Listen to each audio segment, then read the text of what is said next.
but what I wish currently for this ecosystem is I hope we will see more unique ideas like art blogs, like terraforms, like the CryptoPunks way. I would love to see a different approach to those like blockchain native works. It can be different mechanisms.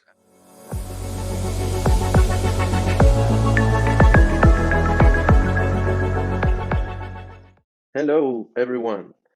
Today I'm here with Han, who is a generative artist and blockchain artist. I'm very excited to learn more about his journey. He has done plenty of projects, has been in the space for a while. Hello, Han. How are Hi. you? Hey, hello. Thank you for having me. I'm good. I just recently bought a new mic, so for this podcast. So Yeah, you sound. I think you might sound better than me, Han, to be honest, but that's good. So, where are you based, Han? Where are you in the world? I'm based in Istanbul right now. I've been I've studied in Istanbul actually, so I've been living in Istanbul for a while, but hopefully in the ending of 2024, I will be moving to the United States. Awesome. And are you originally from Turkey or Yeah, somewhere else? yeah, originally from Turkey. That's great. That's great. I have a few friends from Turkey, and there are plenty of generative artists. I think this collective, it's a duo that I'm familiar with. They are doing a lot of art and amazing art, and also Refik, right? Refik Anadol is a very known name these days. Yeah. He's also I don't know if from Istanbul, but I know he's from Turkey. Yeah. So like Turkish creators are like really successful in my opinion. Like we have Refik, we have Murat Pak, and we have the other important names. So they're like really curious and smart people Yeah. in Turkey. And why do you think that is? Is there a reason, or why is that there are so many artists in this space coming from Turkey?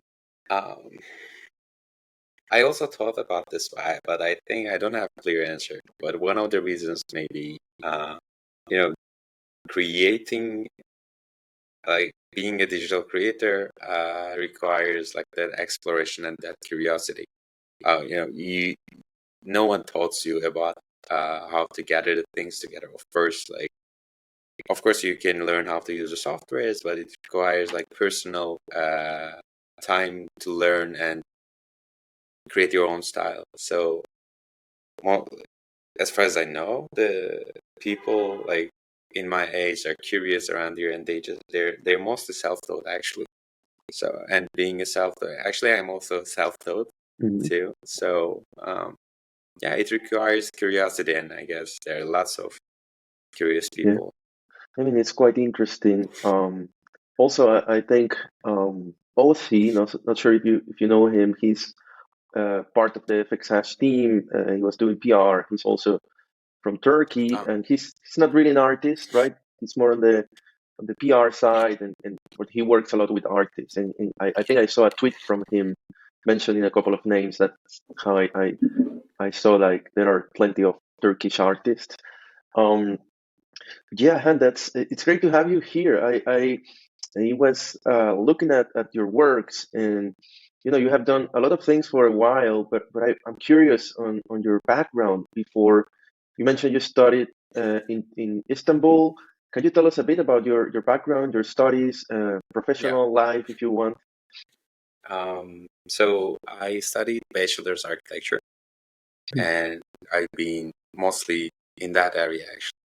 When I was a student, I was attending the exhibitions, applying for some kind of design competitions, which I attended the Venice Architecture Biennale back then. And there was a travel grant which allowed me to travel Europe with backpacking. And Mm, yeah, it was mostly architecture, but while studying architecture, I was always curious about like the meaning of it. Like it is about like organizing the things. It is not about designing one single building, but it it has lots of points that you should be careful about, and you should be designing all of the points how to make them stand together in a beautiful way. And so as an artist, actually, my professional career is not that long. It all started in 2019, 2020, actually, with my first project, CryptoCubes. I was really interested in the blockchain technology, actually. So before I knew about NFTs, I was just reading sometimes about blockchain, looking at the things. But when I learned about the NFTs, actually, it was 1 year before I started to work on it. I thought it is a quite amazing tool to use. So I immediately started to create my project, my first one, CryptoCubes, and everything started with like NFTs, actually, using non-fungible tokens. And what year was this? Can you repeat that? So 2020 or 2021? I learned about NFTs in 2018. I started to create CryptoCubes in 2019, and I released it in 2020. Okay, yeah, that was quite early in terms of the digital art space wasn't that mature, right? Those days, so you could say you were quite early to the movement, right? How did you find NFTs or blockchain? I was trying to sell some digital assets, like in Etsy, in some places, like simple backgrounds, simple illustration works, and I found that it was really hard to sell. They're taking commissions. You need to do like connect your bank account, everything, and it was quite weird to me to like not being able to sell something that I designed. I spent lots of time just to figure it out. So when I was looking for it, like Googling, reading, and I found about the NFTs, and I thought, okay, and this is it. Yeah, it's kind of the perfect fit. And were you trying to sell art, or you said assets? More like my illustrations and mostly art and some other digital assets that I was designing and doing. And how did that go early on? Were you able to sell quickly or not so much? You mean like not the NFTs, but like the Etsy parts?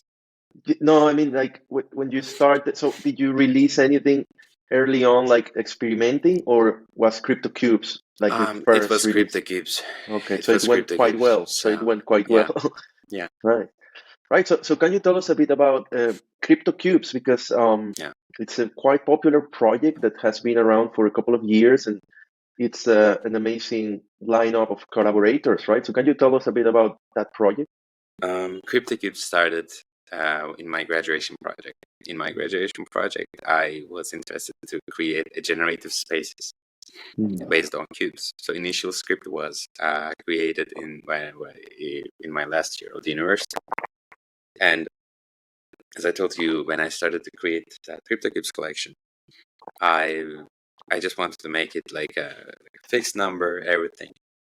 And basically the idea was creating a 3D collection, because there was metaverse, everyone was talking about like the virtual lens.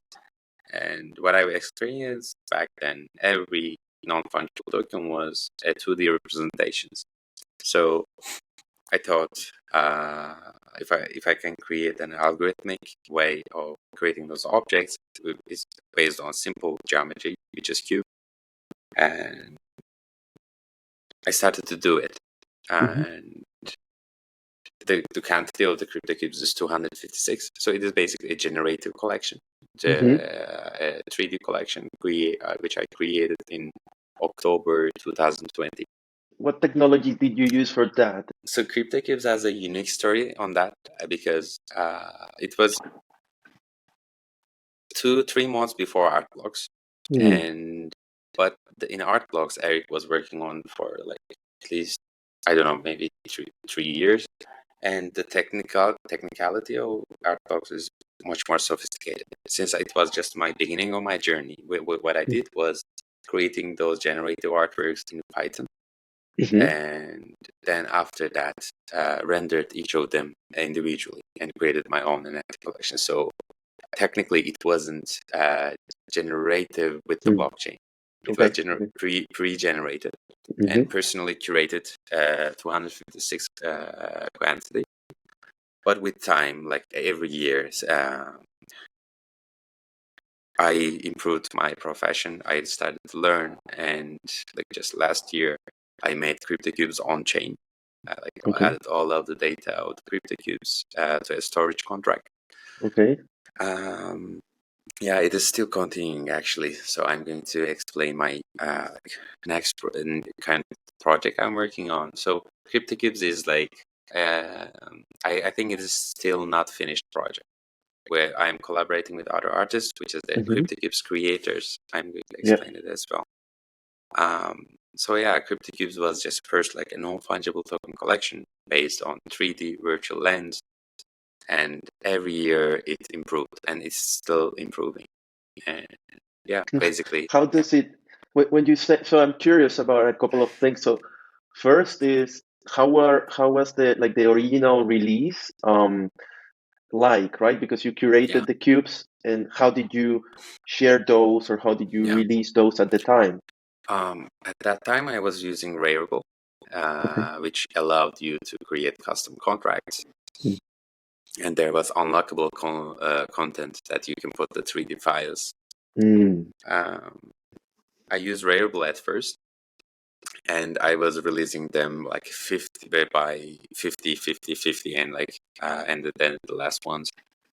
And the pricing was around 0.15 ETH, which is like $30 at first. Yeah, and I also want to say, before we talk about like other projects, I'm one of the lucky people which NFTs, non-fungible tokens, and the crypto world changed my life. After I graduated from university, by the way, in my last year, I didn't have a home. I was staying in the friend's house, staying in the university. After I graduated, I had to go back to my hometown, which is in the northeast of Turkey. And I stayed there for 2 years. There was a pandemic, as you know. That was the place, actually. I found out about NFTs. It was like non-stop working for 2 years. And like after I created the CryptoCubes, like even $20, $30 were like a huge thing for me. I was just running in the house, keep working, and yeah, and then it started everything, and it made it my profession.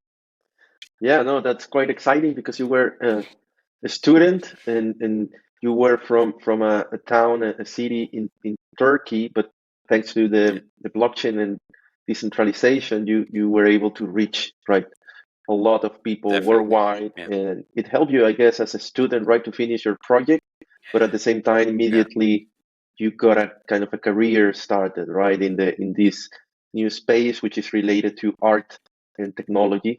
So that's quite exciting. And so my next question, still on CryptoCubes, because I think it's a fantastic project. So the first one, you mentioned creators. And I'm wondering how that works, because you have there are some incredible names that have participated, right? I've seen Snowthrow, Pack, and I think also IpSketch. The Pack is not yet. Hopefully in the future, I would love to. Yeah. Okay, but IpSketch, Snowthrow, DK, Alexis Andre also has been part of it. Zach Lieberman and Rafik, right? Rafik Anadol. So how did that happen? And how can one collaborate? How can one create a CryptoCube? So as we know, the CryptoCubes is a collection of generated 3D prompts. The quantity is 256. So the whole idea of CryptoCubes creators started with an artist was just basically created some kind of art piece by using CryptoCubes. It was Roger Clemengerro and Too Much Lag. And then the idea sparked from there. What if each non-fungible token native artists use one single CryptoCube and create their artworks. So the whole idea sparked from there. And in our first drop, we were 8 artists. It included Elotamani and Refik Anadol and like Fog Render, Roger Clemencio, Filippo Das. I think I'm missing Nicola and Art4G. So it was already like a good list of artists for the first event of that project. So how it happens, they basically pick a CryptoCube number, which they like, which they find unique in their style. And by using that 3D object with their medium, with their tool, with their style, they are creating their artworks. And then with a group of artists, we are auctioning those pieces. So currently we are over 110 artists. It started in 2021, and it will continue until we will be 256 artists. So it will be pairing with each CryptoCube. Okay. And how many are right now? How many? Over 110 right now. 112. Yeah. Okay, so almost half. So still plenty of cubes to go. And how was it like to you mentioned the first release was already, with a pretty established artist, and I'm wondering how were you able to connect with them? Were you like in different communities, and they were part of those communities? How did you connect with these artists? Basically, every time a new artist joined the scene, everyone was welcoming. We were talking, we were supporting each other, we were inviting each other to some projects. So after that, I had one-on-one connections with lots of artists. I have connection with them like one-on-one. I just send them a message. We met, we talked, and sometimes we guided each other in that ecosystem. So it happened naturally, like with time. If you would try to do this right now, which it is possible, but I think it would be much more difficult because everyone has their like more busy schedules, and everyone has their own like plans and projects right now. But back then it was still, everyone was in the exploration phase, like what is it, what we can do with it. Yeah, that makes sense. Early on, things were easier to connect, right? And artists were exploring, and even platforms, marketplaces were starting. So it was good to share, to learn together. And that was before Art Blocks, right? You mentioned it was. I know. So the CryptoCubes release date is before Art Blocks. But I know that Eric was working on it for years, which is technically like much more sophisticated than CryptoCubes. The CryptoCubes was just pre-generated collection. We focused on 3D. Yeah, no, that's exciting project, and I'll pay attention. I didn't know that it wasn't finished, so that's quite exciting. How can people follow the updates and the upcoming releases for CryptoCubes? So I just want to be clear.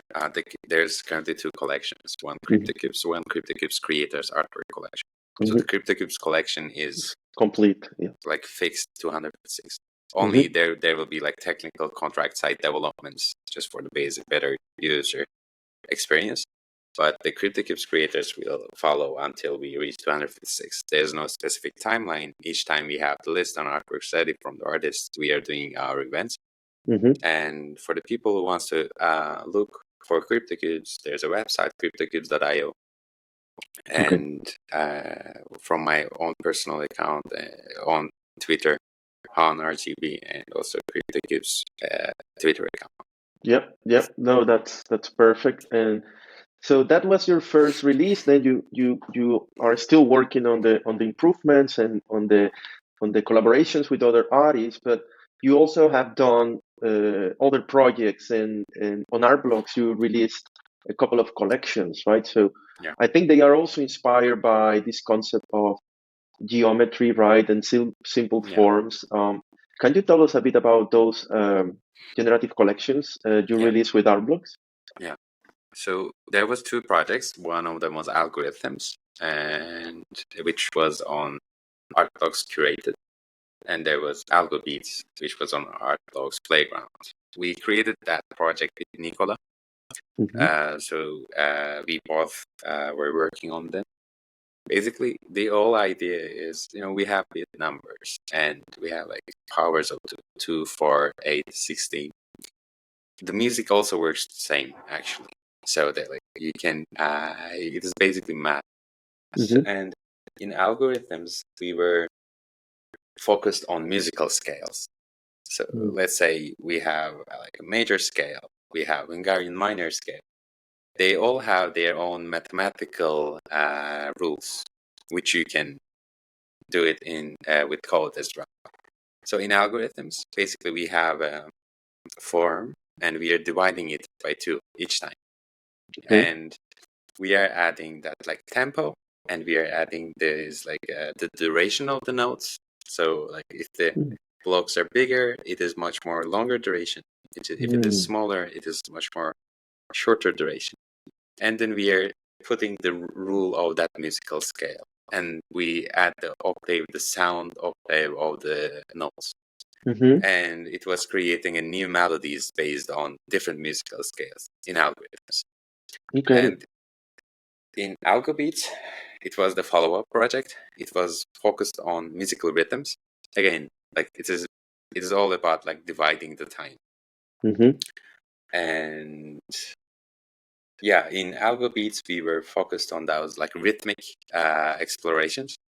Like what if we basically we have 1 second, right? We divide it by 4 in one beat. But with other instruments, we divide it by 3. And then they sound like it is basically an exploration of different rhythmic sounds.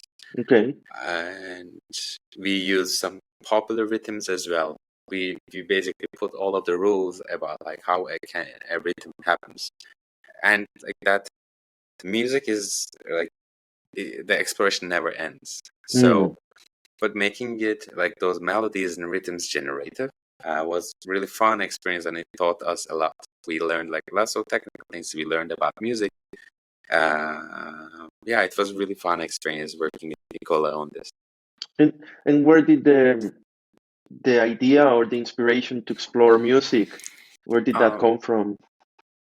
I'm always interested in music. I'm not doing it professionally, but I'm playing piano and trumpet. And basically, the whole idea was Nicholas was really interested in learning the music as well. So we just gathered our experience and knowledge together by researching, by doing it. Yeah, it appeared like I think we did a great job in both of those projects. Yeah, and those were also kind of early, right, on our blocks. When you look at our blocks history, they were when were those released? What's that, 2021 or 2022? AlgoRhythms was 21. AlgoBeats was 22. Okay. And I mean, I also want to chat a bit about your project Light on Chain. But before that, what do you think? I mean, you have been in the space for a long time. You saw the evolution of art on the blockchain, and you were part of our blocks, one of the early collections. So, in general, what has changed in your opinion when you think about the landscape or the possibilities, the space in general, right? What's the biggest change from 2020, 2021 to now from an artist perspective? What's like the biggest change? It is much more mature right now. We have lots of world-class creators, world-class people around here. So it definitely changed. But what I wish currently for this ecosystem is I hope we will see more unique ideas like art blogs, like terraforms, like the CryptoPunks. I would love to see a different approach to those like blockchain native works. Okay, so more using like blockchain as the medium and exploring different mechanisms, right? That or yeah, it can be different mechanisms, but I'm not talking in terms of it doesn't have to be the 100% blockchain native, but it should somehow use it in a creative way. Yeah, yeah.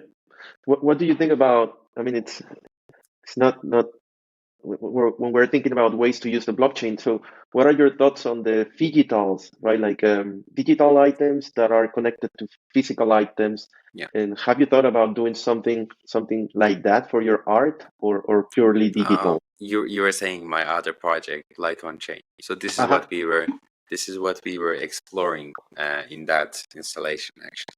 Okay. We did that Light on Chain project with 4040. They are duo Alex and Christina.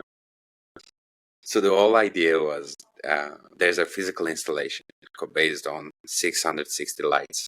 Each of them are connected to a road, and they're in the outside installation, physical installation.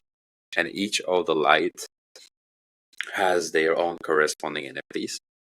Okay. And by owning the NFT or your light, you can send the transaction to the blockchain and change some parameters, brightness, amplitude, and frequency of your light.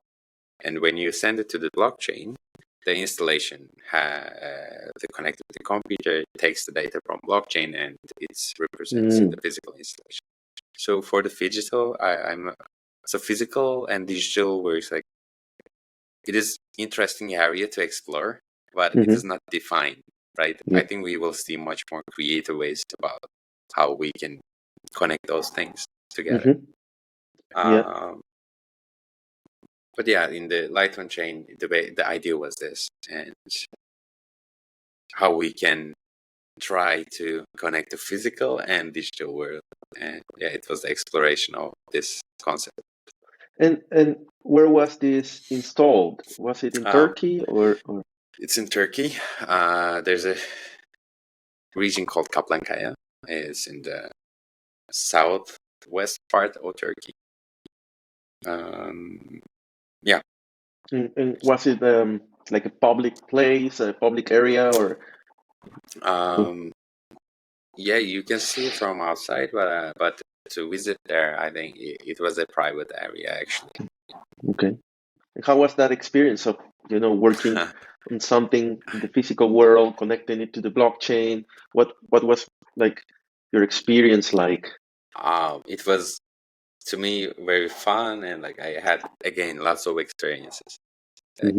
As I told you, like in my every project, I'm learning something new and iterating.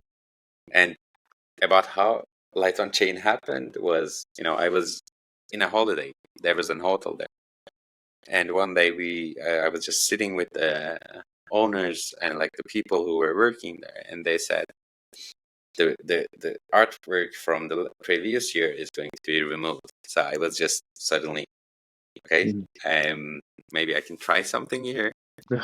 And they were like interested, and I took a risk actually. So I personally funded that physical installation. I called immediately though Alex and Christina, and I said like there's a place that we can do an installation, and we immediately started. And all of the idea of connecting the like non-fungible tokens with the physical installation appeared along the way, and it is very different. Like constructing something physical and creating something digital are very different. It is same in terms of like the process, but the things that you are experiencing and how you handle those are really different. Yeah. No, I can imagine. And when you say you found it, I mean, I'm thinking that could be a way for other artists to explore the physical world. I'm wondering, so the NFTs were sold online, or there was no sale? How did that work? So what happened was, so it was quite pricey to install that kind of installation. So at first we decided to give a price for each of the lights, but then realized like the sale, it wasn't selling actually at first. So what we thought is like we built this installation for people to use it, right? And then we changed all of the structure. We gave them all of for free. Okay, got it. Yes, I mean, it's tricky, right? Because if you have a physical installation, ideally, if you want to sell, I mean, one option, of course, is to do it as a collaboration with an institution, right? Yeah. That's the, I guess, the most common path, right? To do an installation in an institution. But if you were doing it, as you said, like funding it yourself. So if an artist wants to do that, he could try to sell it ideally there, right? Like for the people that visit the installation, somehow that they can Yeah. purchase the NFT. But it's hard because not so many people are familiar yet, right, with NFTs. So probably Yeah. you will get a lot of visitors depending where you do it, but they might not be ready to purchase it, even if they want, right? It's Yeah. tricky to sell. It was tricky. Yeah, but I can see maybe that happening more in the future, right? When people are more used to buying and collecting digital assets, and then something like that could be more feasible from an economic perspective, right, for artists and other institutions. That's great, Han. I think you have done quite an array of innovative projects, right? So it feels like you are exploring, collaborating a lot. And I'm wondering what's in your head these days, because you have done so many. I mean, multiple projects, but very unique. And as you have seen the space maturing, what's your mindset right now? Are there any projects you're working on? Anything in particular you're interested in? You said you are moving to US. Is that related to your art? So what's Yeah. next for you? Yeah. So the way I see myself is my professional career is really early. Like if you look at You're very young, yes. really successful people, like they have experience of 20 years. Like they know what to do. So, and you can also see from my projects, like in each project, I'm learning something new. Like there's always something missing, and I'm learning from the previous project and iterating. So I still consider myself as like evolving artist. There's so much things to learn. This is why actually the United States is for my master's degree. I applied for my master's degrees and just waiting for a response. And hopefully, so there's no response yet. What are you trying to, what do you want to study for your master's? Media arts. Media arts. Yeah. Related to my profession. So I've been working on like a new project recently. So I'm mostly focused on that, on this for a while. Yeah, basically this time I realized since this technology was like decentralized, it should be a peer-to-peer, permissionless, right? It shouldn't require a third party. I thought I should create my own infrastructure as an artist. Everything that I do, like I am creating my own canvas. Actually, I don't use any platforms. I don't use any marketplaces. Everything happens in my own way of doing things. The thing that I create. Okay. So that's what you're working on, trying to create your whole setup. Yeah. Okay. That's interesting. And when you say all that you create, is it, for example, only like art releases, or it could be also your codes, your templates, this kind of material that you Everything. create? Actually, Everything. everything. So I created.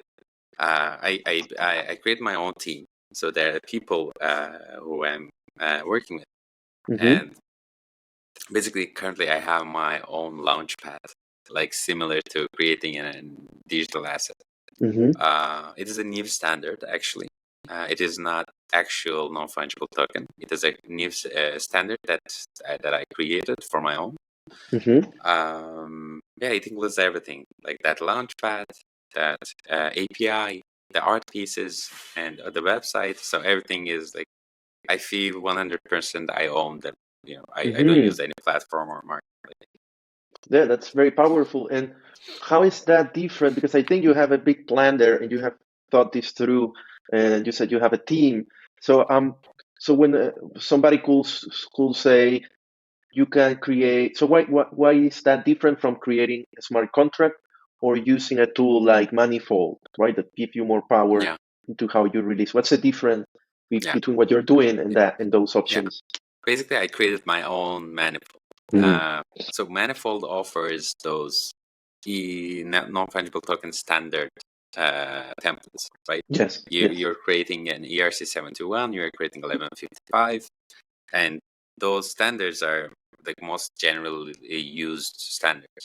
But personally, I was interested in like approaching that the meaning of owning a digital asset. Basically, we are telling them tokens, right? Okay. Like each digital assets are tokens in the ERC standard.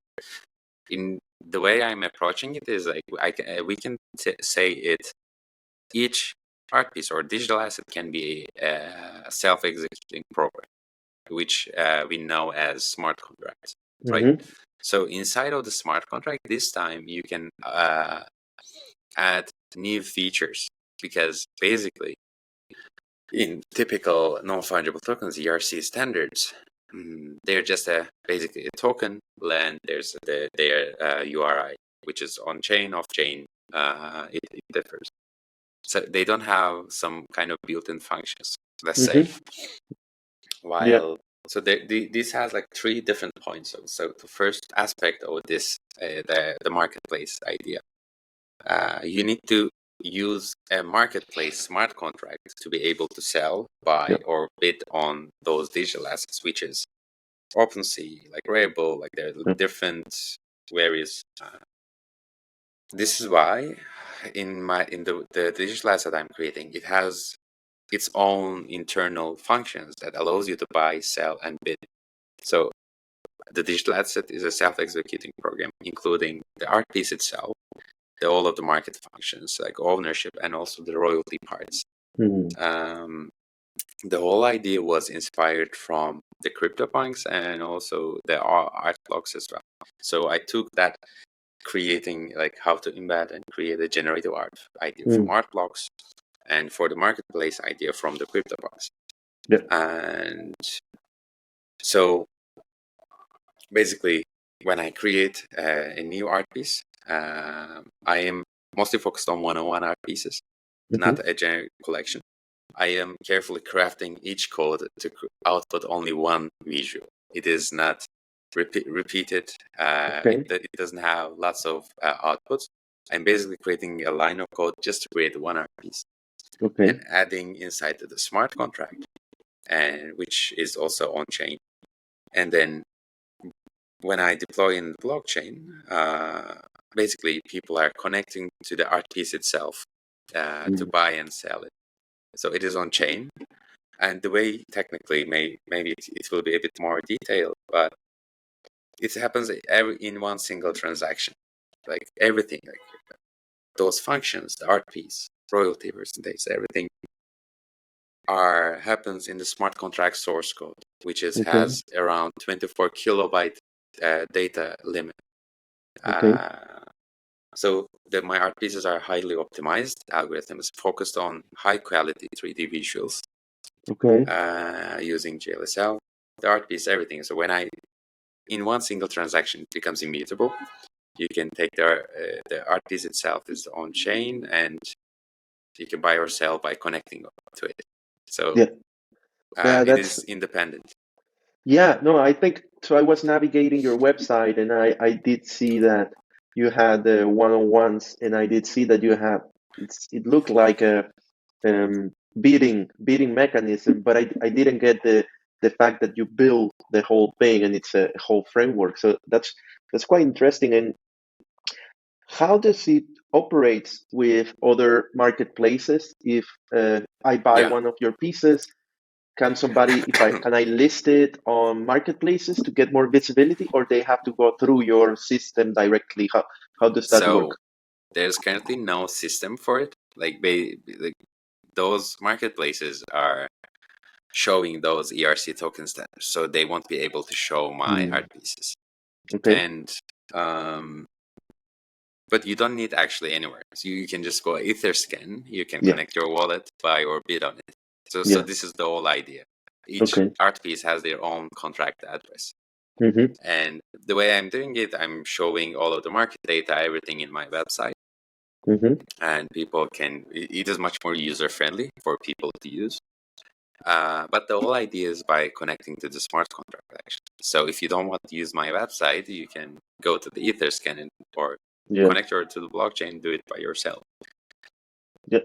No, that's very powerful, and I think that brings another perspective or kind of context to your art, right? It's not only the final aesthetic, right? It's the whole vision around it, right? That you are really pushing the boundaries there. And when you say that there are actionable, like a smart contract, that you can actually run um, things on this framework. So an artwork has some capabilities or functions that trigger for Yeah, different yeah, reasons. you can do. Yeah, Mm, this is what I'm actually working on lately, just exploring what can I do. mm. And yeah, Yeah, because this is interesting, right? Like something can happen in the future. If something, I don't know, if something happens on the blockchain, you can trigger something that changes the artwork, yeah, or there could be, I guess, like, not sure if you like that kind of stuff, but you can have like surprises, right? Like I'm thinking of airdrops and things like this that keep the collectors engaged. Or it could just change the aesthetics of your mhm, work. So there are plenty of possibilities, and yeah, you get a lot of power, right, as an artist to experiment. So two questions about this framework you're building. Are you planning on, is this open source, or are you planning to let other people use your system, or is it only for yeah. yourself? So currently, it is for me, but the plan is open source. Currently, Mm, like in my each new art piece, I'm realizing something needs to be updated, something needs to be documented, just to explain how people should mm, use. So I'm also working on that side to open the documentation for other artists, because mm. like the whole idea is quite interesting to me. I don't know. You don't need any marketplace, which Yeah, and you can embed a royalty percentage, since all of the functions happens inside your smart contract. yeah, I'm not saying like it is 100% like enforces the royalties, but it's a different approach that we creators should try. yeah, And those marketplace ideas hasn't changed for centuries, right? Like we have the marketplace, buyer and seller comes together, they're buying, but we're going through like a transformation. So I think in some in some future, each digital asset will have their own market functions. Basically, you will connect to the digital asset, not the marketplace. yeah, So yeah, the aim is open sourcing it just for the people to use, documentate, and also we are working on the API just to index the data, because those ERC-71 standards happened after CryptoPunks. They inspired it. The standard was needed for taking the buyer seller data, the pricing, and like the image data. So then there will be like a development phase for my own standard as well. yeah. Oh, that's quite exciting, Han. So yeah, interesting. It's a very, very ambitious project, but I like that you are focusing on your art, right? So you are using it as a way to develop your Yeah, whole platform for yourself, right, as an artist. Um, and yeah, I think many artists will like to use something like this, like gain full control. That's exciting. So Han, thanks so much for explaining all these. Your work, your artwork, what's in your mind. I usually like to ask guests to name three artists that they are inspired by and oh, why. firstly, Eric Calderon, the founder Hmm. of Artbox. Uh, from his like the way of approaching the things, like keeping it humble and always iterating. Um, I inspire from Lava Labs, of course, and my old projects, like everything inspired from them. Like they started a new movement, and I would say Pac as well, that who was really supportive in the beginning of my journey. Hmm. Uh, I was feeling lost as a like newly fresh graduated student. I was feeling lost, and he was really supportive in that sense. Yeah, these are the three Yeah, names I would say. that's amazing names. Very very talented artists, and I think you have. I mean, your art is really influenced, right, by those names in a way or another. Could be in the technology side, but also the conceptual part. Everything is together, Yeah, actually. Like, yes, you are creating a thing. Like, there's a technical aspect, but there's also a humanistic aspect as well. There's also conceptual part. So everything is still connected in the way the art. yeah, yeah, yeah. Right. So thanks so much, Han. It was a Thank you. exciting conversation, and Thank you for having me.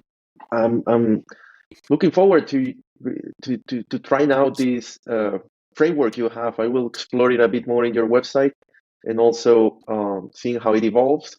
And best of luck with your masters and your Thank you. move to US. Thank you. And thank you for having me again. And I also listened to your other podcasts, and it is really great. And I wish you good success. And Thank you, thank you. And by the way, thanks to Sofia Garcia for putting us in touch. yeah. Thanks, Sofia. Yeah. So before we close, I think Mhm. I should mention that this new infrastructure, the new art pieces of mine, is in collaboration with ArtExco, with Oh, okay. Sophia and Tom. So we are collaborating in the long term. Okay. They've been really supportive in that sense, like during the launch, trying to connect with people, trying to explain it. And also there's Dima, William, Orcelia, which are my really good team of developers that who's been just focusing on this project. And yeah, and thank you for having me again. Thank you, Han. A pleasure. Have a great day. You too.